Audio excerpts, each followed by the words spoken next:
you to directly experience how it feels when a child is misbehaving a certain way. Because when a child is misbehaving on purpose, first of all, how do you feel? PO'd, right?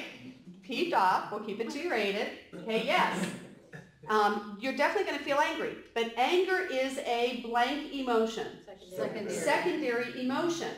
If you are just getting angry, you could just go off, right? But if you use your keep your cool, which is why we learned it first, and you break the anger cycle, you're going to be in touch with your primary emotion, and that emotion will be different per the different goals.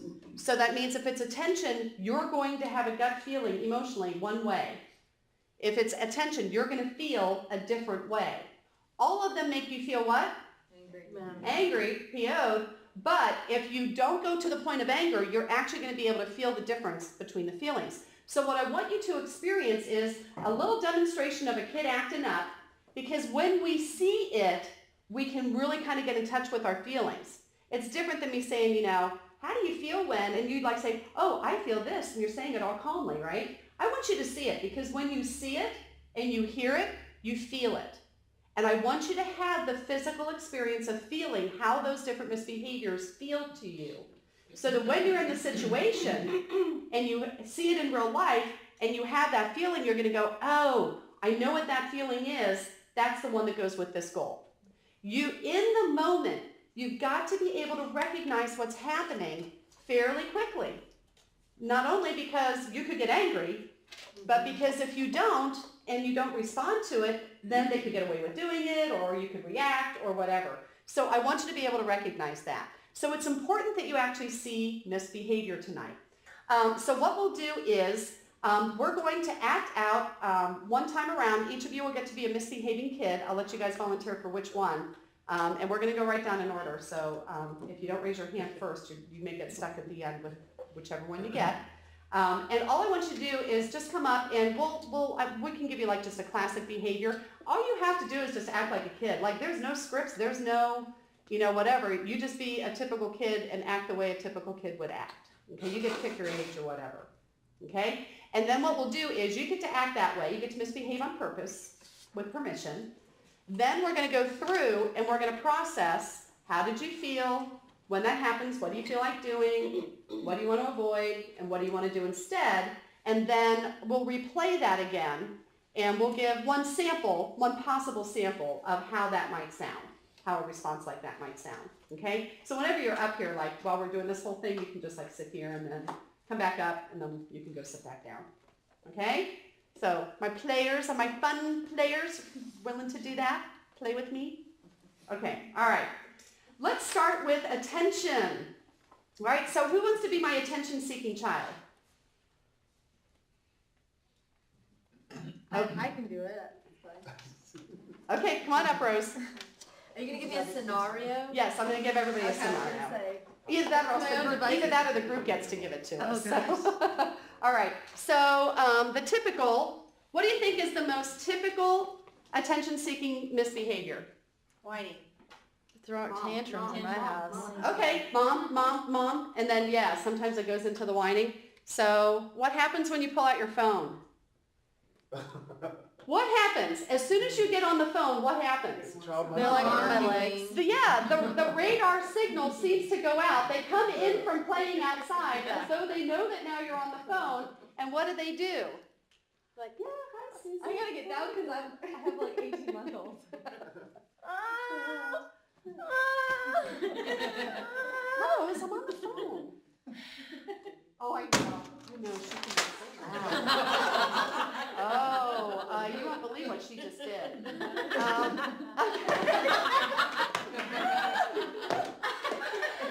My little drama queen. I'm going to have to go. I'll call you back. Rose! You can go ahead and sit back down. I think we need an active cam. That's okay. She's like, I'm so sorry, I messed up your papers. That's okay. All right. Who here has been in that situation? I mean, haven't we all at some point, and maybe it wasn't exactly, but we've all been there, right? When you're in that situation, how do you feel? You want to beat them. Now that's what you feel like doing. That's what you feel like doing. How do you feel? Frustrated. Frustrated. Okay, how else? Irritated? Yeah, irritated, annoyed. Okay, let's go on to power. Okay, and who's going to get into a power struggle with me? You want a power struggle? I give you power struggle. I bet you can give me a power struggle. Okay, Mike, come on up, and you get to decide what we're going to be in a power struggle over, but chances are I'll have to, you got to clue me in. I don't care.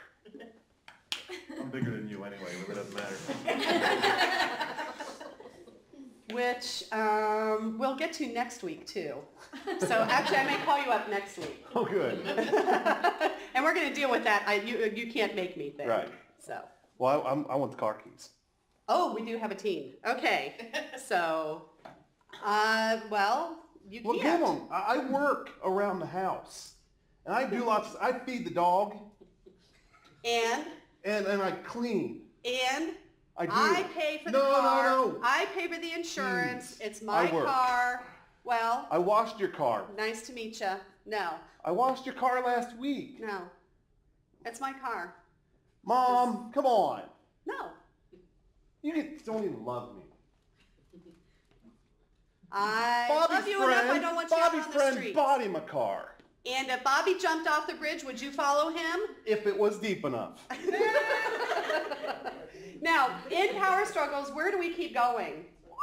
Yeah, I mean, we could go on like this forever, right? Yeah. Okay, so if you just want to, you can have a seat here for a second. So, when you are in a power struggle, how do you feel? Small. Challenged. Okay, small, yeah, like they're overpowering you, challenged, okay? And that's probably the most universal way to say it. You feel challenged. Now, keep in mind, and so put challenged in there. Okay? Now keep in mind, we're mostly talking about parenting here, but all of this applies to all your relationships. So imagine that he was my husband and it wasn't over car keys necessarily, but you ever gotten into a power struggle with another adult? Yeah. Yeah. And how do you feel? Challenged, right? In parenting though, it's, how dare you? You're challenging my authority. There's an additional authority issue when it's parenting. Of how dare you challenge my authority? I'm the parent here. I'm the one who pays the bills. I'm the one that, I pull rank on him. Right. Because that's my power. Okay? So you feel challenged, and what are we tempted to do? What are the two things people tend to do in a power struggle? Win and shut them down. Okay? Your goal is to win, and how do we try to win? Arguing. Okay? So what you're tempted to do that you want to avoid is argue, because arguing will do what? Escalate. Escalate. Okay? Or what else could I have done? Discussion's over. You're not getting the car and leave. Now, and if I had said, that's it, you can't have it, leave, then I won the power struggle. Right. Right? Okay? So that's still along the lines of arguing, except I win the argument. What else could I have done? Give it in. Fine, I'm tired of hearing you, I don't want to argue about it. Thank you. What did I just do? Gave Howard. Gave in. Yeah. He won. Okay? Pardon? They won. Yes. Not you. Yes. Okay? So either you force your win or you let them win. And a lot of times in power struggles, it will feel to you as though those are your only two options. Right? Mm-hmm. We think those are our only two options, but it's not. Those are just the two extremes. Instead, what 5-star tool have you learned that is the best tool for preventing and stopping power struggles? Choices. Choices within limits.